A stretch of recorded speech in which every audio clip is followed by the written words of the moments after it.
my center is outside of myself. That's good, right? That feeling of if I can't fix this relationship and I'm going to die is a real feeling that belongs in your psychology. Self-oriented people believe their words shape reality.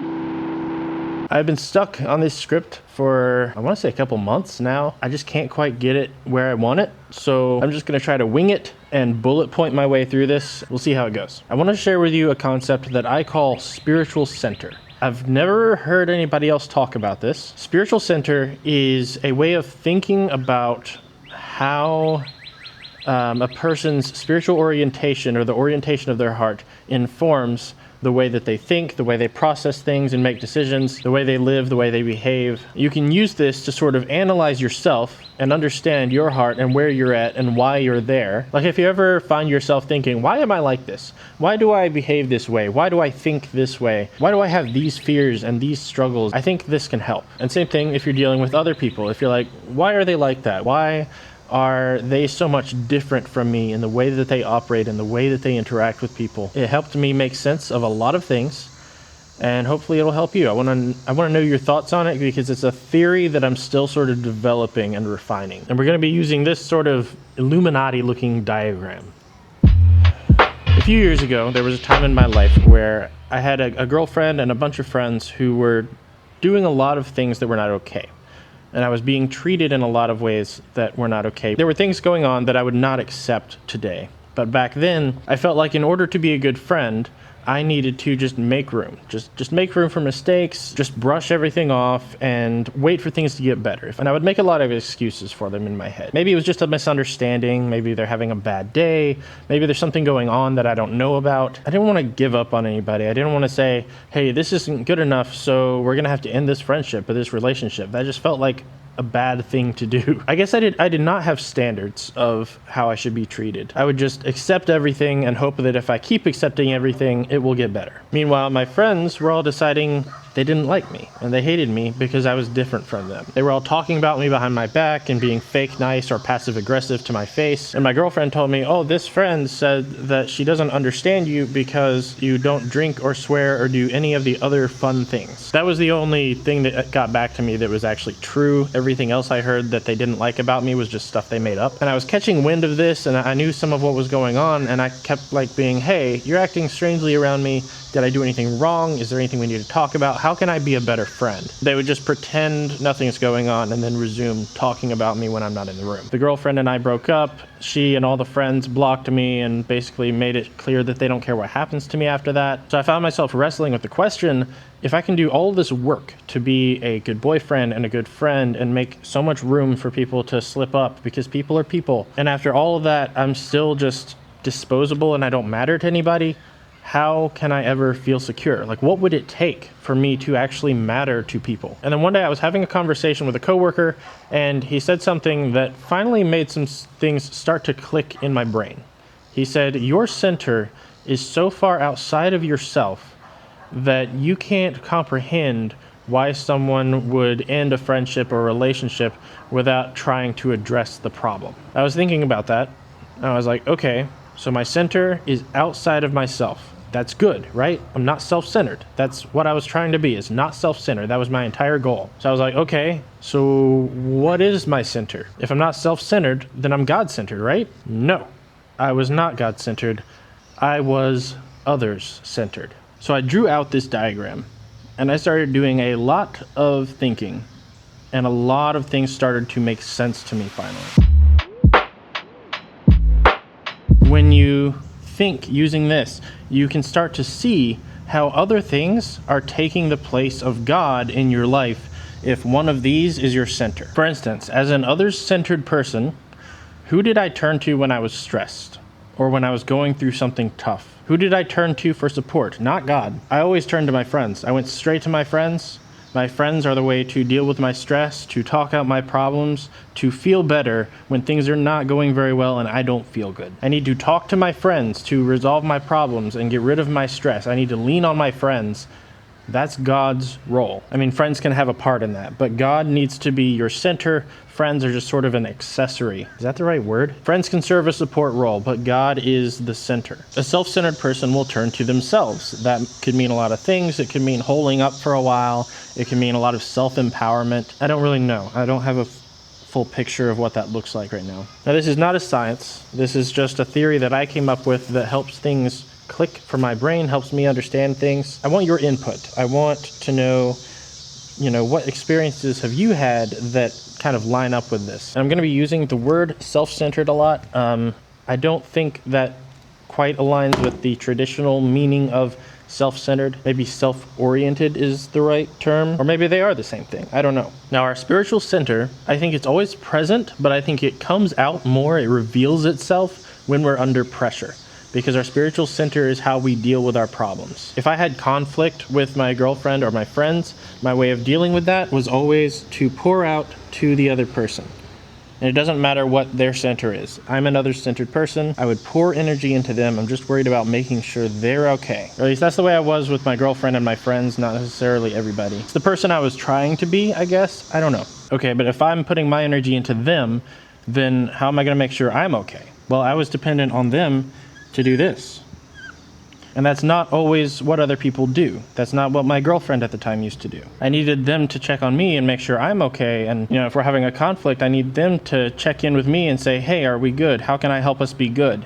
And they weren't doing that. Now, that girlfriend, I think she started out as others-centered like I was, but more and more she started describing what kind of person she wanted to be and how she wanted to deal with her problems. And she was describing stuff like basically being arrogant, not caring what anybody thinks. One day she said that she wore something low cut because she felt it would make her feel better. And one thing she did consistently is surround herself with friends who would build her up while simultaneously tearing down me or whoever she was upset with. And these are self-centered tactics of dealing with stress. She was literally directly telling me, I think if I behave in these ways, it will make my problems go away, it will make me less stressed. I want to become this kind of person. So a self-oriented person during a conflict, for instance, a breakup, they're gonna do this.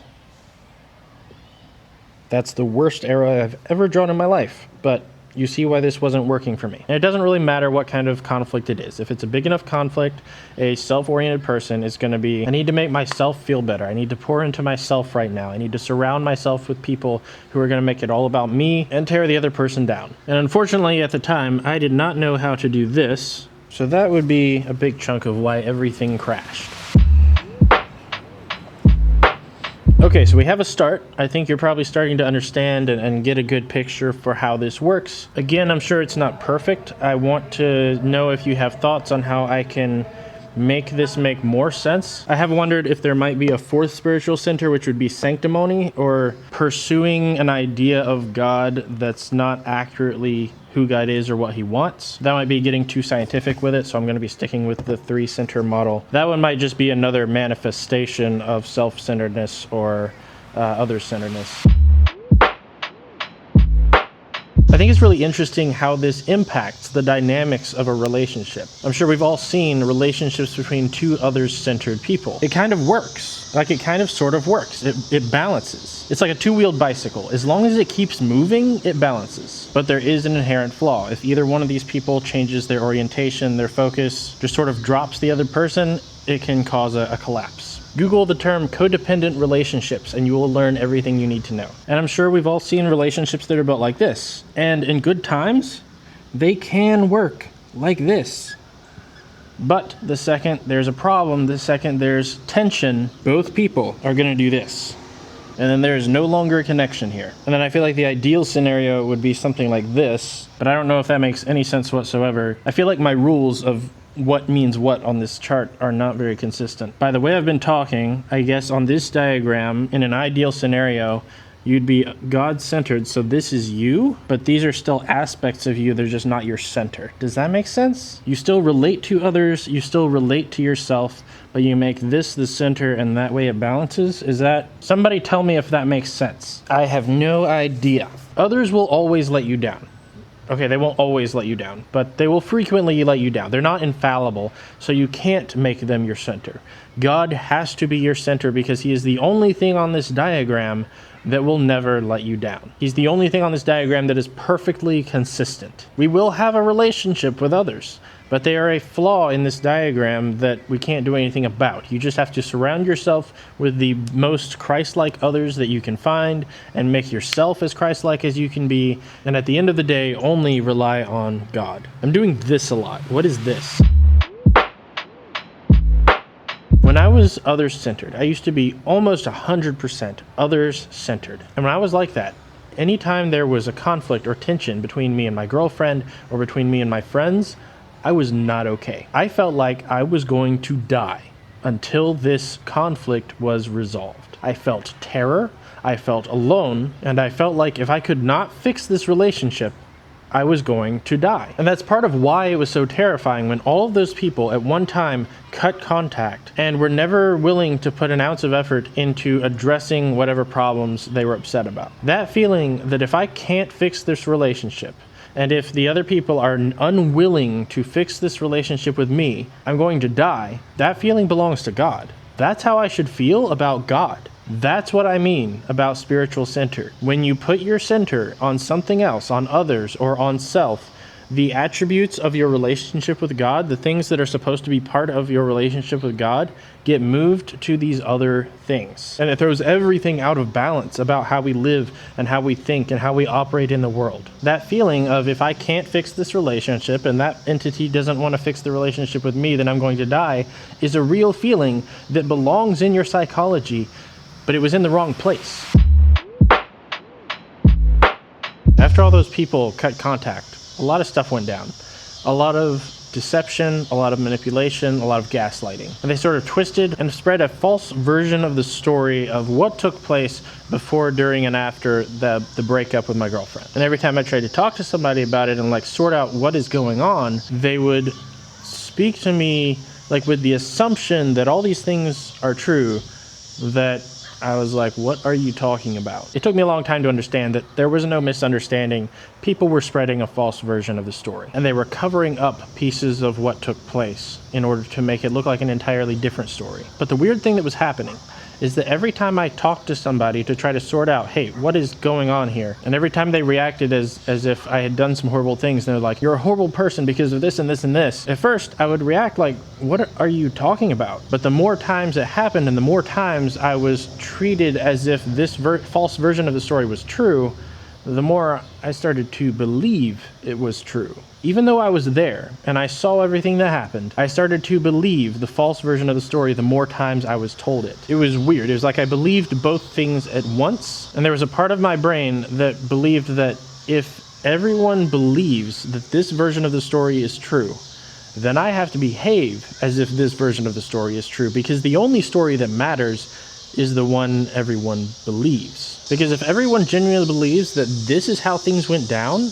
and then I go around behaving as if I'm in the right, or behaving as if I don't know what they're talking about, I'm just gonna look really bad. If people believe and are going to treat me as if I did all these horrible things, then I need to apologize, and I need to behave with remorse, and I need to hide as someone who had done all those things and feels guilty for it would do. Even though I knew what happened. It felt like what truly happened didn't matter. The only story that mattered was the one everyone believes. And I think the reason I thought that way is because I was others-centered. Everything that God says is true.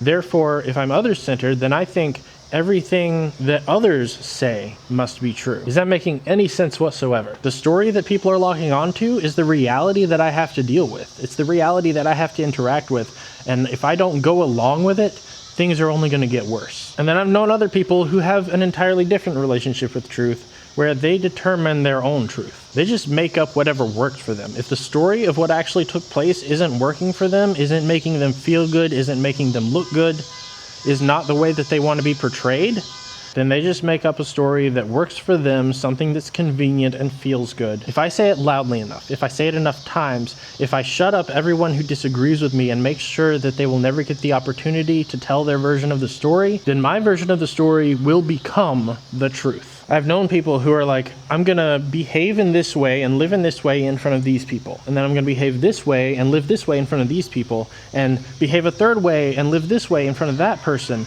and I'm gonna tell each one of them a different story about what kind of person I am. And all of those can be true when I'm with those people. Self-oriented people believe their words shape reality. Think about the wording I just used. Self-oriented people believe that their words shape reality. Whose words shape reality? Who spoke the universe into existence using his words? Read Genesis chapter 1. God spoke in order to create things, in order to create and establish reality. Christ would speak the words, "You are now healed, get up and walk," and it would suddenly be true. A self-oriented person makes themselves their own God. Reality is whatever they say it is. It even applies to their own perception of themselves. They decide what kind of person they are, and how they live and how they behave and what their actions are don't have to have anything to do with it. Regardless of how they live and what they did and why, they can decide, I am this kind of person. Ignore all of this stuff that I did and said. Or they might just decide that what's good and what's bad is determined by what they are and how they are. Anything that they do must be the right thing. So a God-centered person will have a better perspective on reality when drama goes down and when lies are getting spread, because they are not swayed by their own biases. They're not weighed down by what other people say if it's not true, and they're not inflated or torn down with their own pride or self-perception. Other-centeredness and self-centeredness create biases. Biases? The more I work towards being truly God-centered in my heart, the more I realize that whatever people think happened back then, or whatever story is going around, doesn't matter. I don't need them to believe me. It's completely irrelevant. I was there, I saw what happened, God was there and he saw what happened. Nothing else matters. No one can manipulate God's understanding of what took place. He knows exactly what kind of person I was then, and what I did and why I did it, and he knows what mistakes I did make, because there were a lot of them. And he sees what kind of person I am now and how I got here. I don't need to behave as if I am the character version of me that people have made up. If the truth is this, and they're behaving based on this, they can just be wrong. I don't need to pretend with them. Okay, it's break time. I need a protein bar. There are so many people. The whole time I've been out here, it's just been one car after another coming out and parking on the street, because there's a water park right up there. And it's just all these parents and their kids getting out of their car in swimsuits and walking up the hill. It honestly sounds really nice right now. It is so hot out here.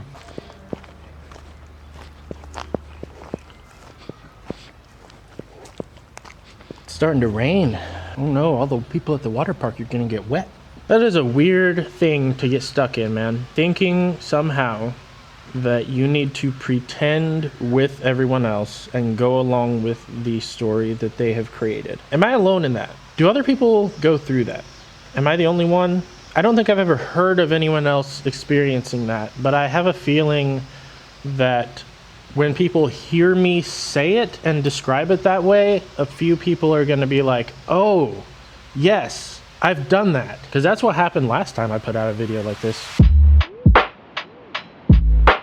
Your spiritual center determines your sense of self-worth. You are fully dependent on what other people's words say about you and what their actions and the way they treat you say about you. What other people think of you determines what you are worth. Oh, you're not going to see the pretty rain behind me because the trees are blocking it. There's a lot of pretty rain in front of me.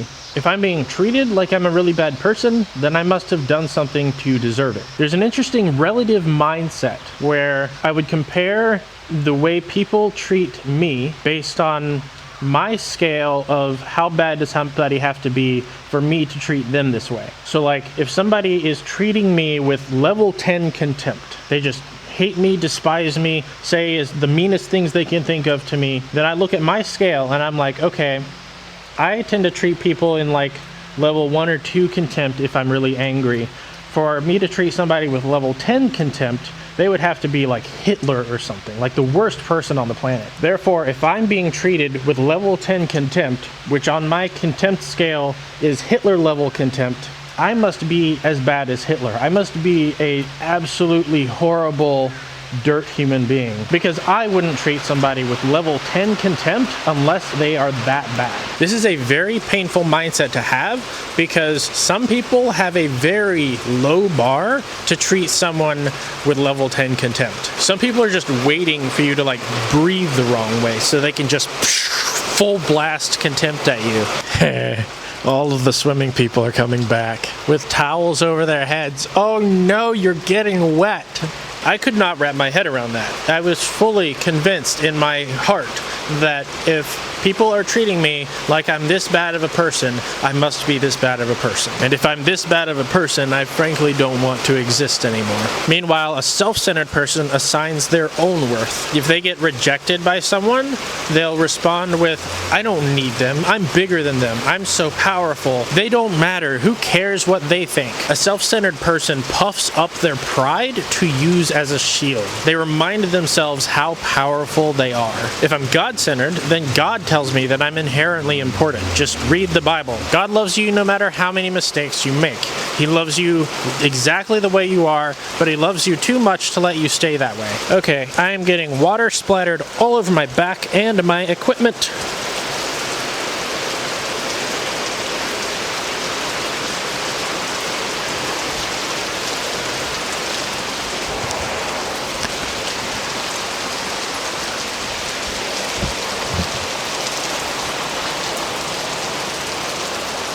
We're gonna persevere. I'm not done.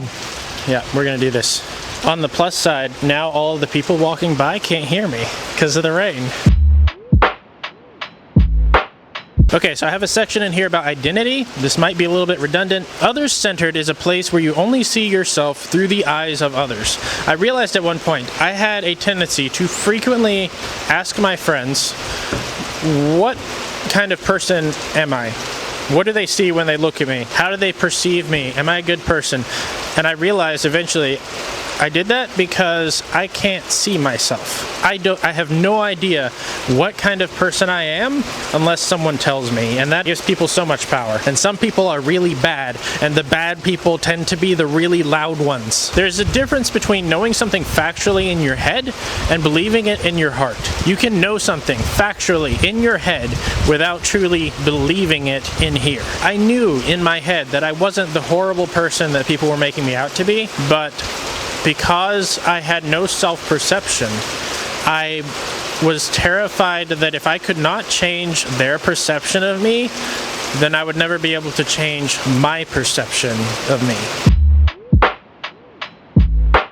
When you're other-centered, you always give others another chance. You never tell them that they're wrong or not good enough. You always assume that they had an acceptable reason for what they did, whether that means it's a misunderstanding or they know something you don't, or they just had a bad day. That's fine. This would not be a problem if there wasn't so much wind. There's like no spot in this pavilion where the camera's not going to get wet.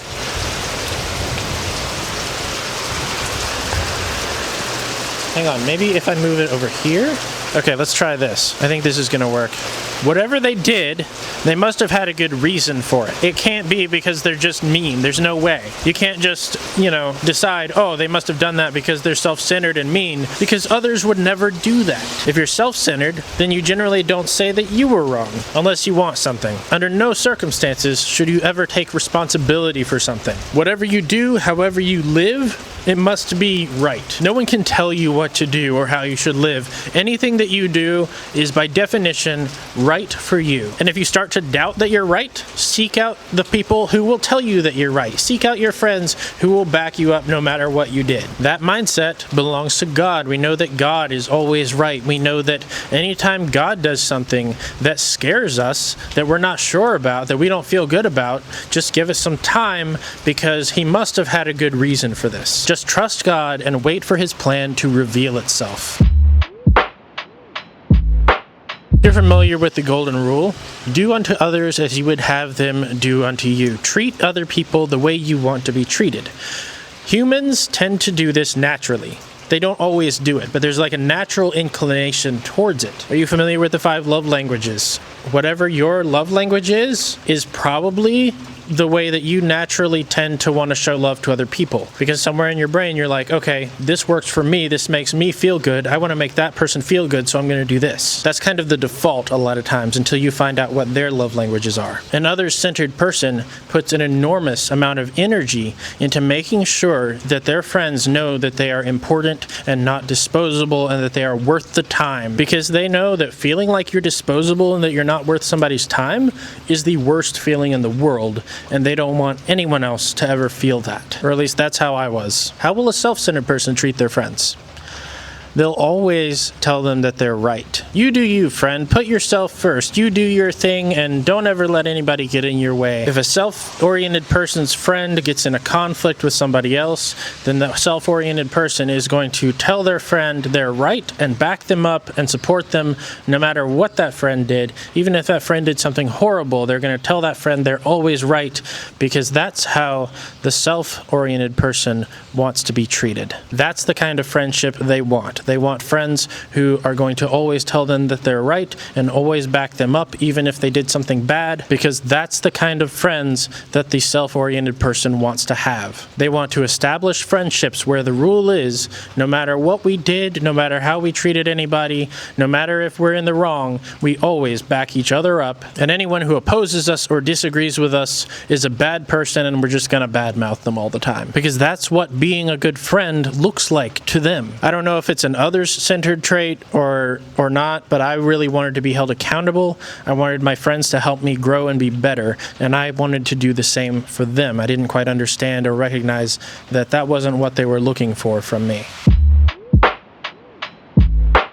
In college, I took an ethics class, and they taught us about this concept of pre-conventional, conventional, and post-conventional ethics. Pre-conventional ethics is where your idea of what's right and wrong is fully determined by, are you going to get in trouble? Are there going to be consequences? Is doing this thing going to lead to bad things happening to me? If so, then it's wrong. If not, then it's fine. Then there's conventional ethics, which is your idea of what's right and wrong is determined by the people around you, the whole world. If everybody around me is doing it, if everybody else is doing it too, then it's fine. If the world kind of accepts that this is a good thing and that this is okay to do, then it's fine. If I see somebody else doing it, then I can do it too, and I'm a good person. And then finally, there's post-conventional ethics, where your idea of right and wrong is determined by this higher set of standards. Could be God, could be something else. A set of principles that stands regardless of what anybody else is doing and regardless of whether there are going to be consequences or not. I think it's interesting and maybe relevant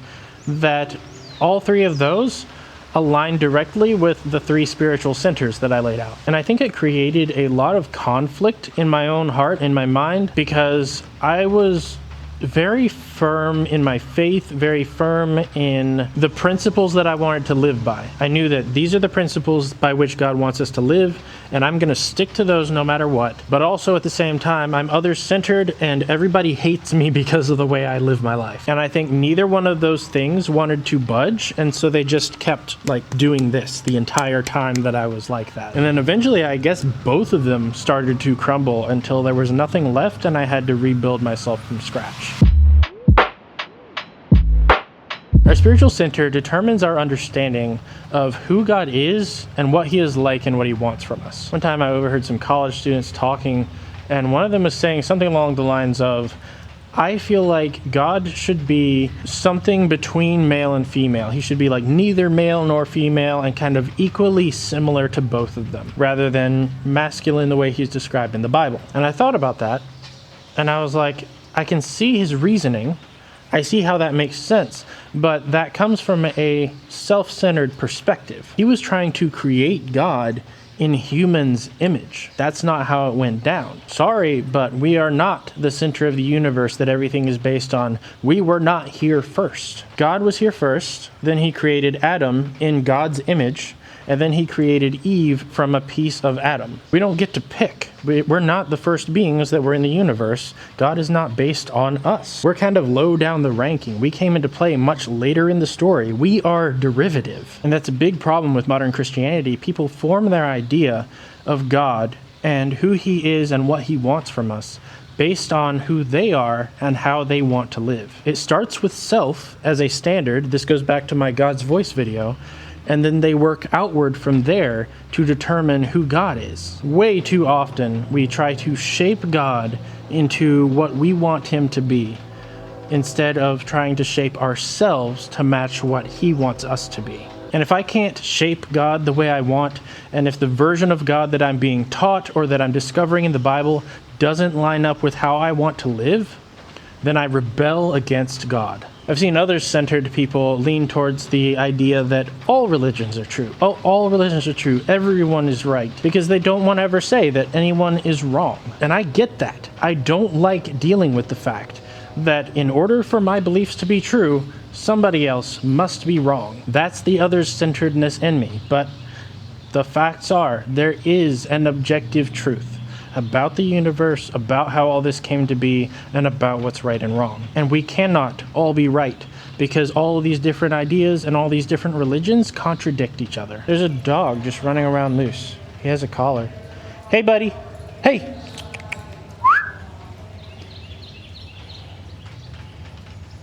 I don't see anybody chasing him. A lot of people lean so heavily into the idea that the Bible is open to interpretation, that they start to look at it like it's a crystal ball that you have to look into to find some mystical message that's meant just for you. And each person is going to read each verse in a different way because that's how God speaks to us and tells us our individual mission. And they take this so far that they no longer treat God like a real being with thoughts and opinions. God is not a puppet that we just, pretend he's saying whatever we want him to say. Do you see God as a mirror that reflects back to you your own thoughts and what you want and what message you feel like you want to receive right now? Or do you truly believe in your heart that God is a real, conscious being outside of yourself with his own thoughts and opinions that he's trying to tell you? I sincerely believe that a lot of people don't actually see God as a real, conscious, separate being. God is just an amorphous idea, like a lens that we can use to look at our own desires and opinions. Being others-centered is painful. Everyone's opinion of you matters, even if they're bad people that you would never seek advice from, people that you don't want to be like. Everything that they say about you has super high importance. Everything mean that anyone says about you has a lot of weight. Other-centeredness is the place where other people have the maximum potential to hurt you. Every pain that others can cause you, intentionally or unintentionally, is amplified. Your self-image is horrible. It's a very uncomfortable place to live. So what I've noticed is that people who are others-centered start looking for a way out. And there are only two other places to go. These two other centers are more stable. You're able to live a reasonably comfortable and stable life in either one of these. You can really settle in either one of these places. Not this one. This one's just going to give you anxiety. These two other centers feel safe and comfortable. So what I've noticed is people who live here reach a breaking point and they start trying to get out. And where does the world tell them to go? Not here. Therapists, unless they're like a Christian therapist, they're not going to send you to God. Most therapists aren't even allowed to talk about God. They're going to send you to self-care. You shouldn't care what other people think. It only matters what you think. The only thing that matters is that you love yourself. Don't worry about them because they're not worth it. I literally one time went to a counselor and I told them, this is what I'm struggling with. All these things happened with all these people and I'm having a hard time with it. And literally what she told me was, don't give them your energy because they're not worth it. I was like, what are you telling me? All of the therapy sort of advice that gets thrown around online, the things that people hear from their therapist and then post on social media to help others are horrible. And it happens because mental health professionals are trying to get you to a more stable place. And God is not on their menu. Little disclaimer here. I'm not saying mental health professionals are bad or that therapy is bad. You just have to A, find the right one, and B, have a relationship with God that's going to filter whatever your therapist tells you. Or find a good Christian therapist. Those do exist. There are also some bad ones. The world is trying to send all of us over here. This is what they are telling us is correct and healthy. This is what people are saying good mental health looks like. And some of these strategies have a seed of truth and goodness to them. Yes, this is a very bad place to be and you need to get out. Yes, you need to stop being a people pleaser. But without God being in there to temper that, it just becomes pure corruption. So I'm about to close up this video. I think I've done all my main points. Something that's been on my mind is whenever I do a video about this where I'm referencing that big ball of messy stuff that happened years ago, I don't want you to come away with the message that I think I'm perfect or that I didn't make any mistakes. As obsessed as I was with being a good friend and a good boyfriend, I wasn't one. When I was anxious and afraid of being disposable, my words and actions didn't always make sense. They were not always consistent. I did a lot of really dumb and hurtful things. It's weird to me that between my ex-girlfriend and all those friends from my past, none of them seem to care about or want to address the ways in which I actually failed. The only thing they've ever wanted to talk about pretty much is just the stuff that they made up or twisted. And I'm like, if you want to come after me, there's stuff you can come after me about. Maybe they don't care about those things. I don't know.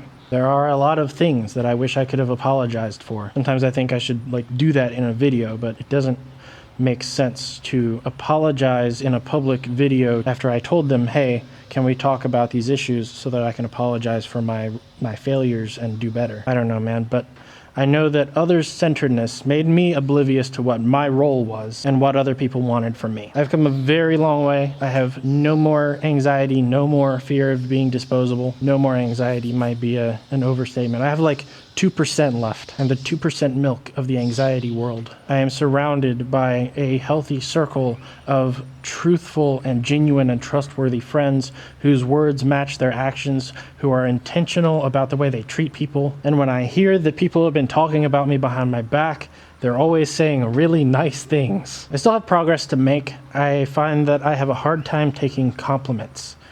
And I think, partly it's just low self-esteem, but I think a part of it is I am afraid to accept someone else's opinion of me. But that's all I got. If anything I said reminded you of an experience you've had or an observation about yourself or something you've seen in other people that you know, I want to hear your thoughts. I want to compare notes. I want to continue to study this. And that's it. The rain is gone, and so am I.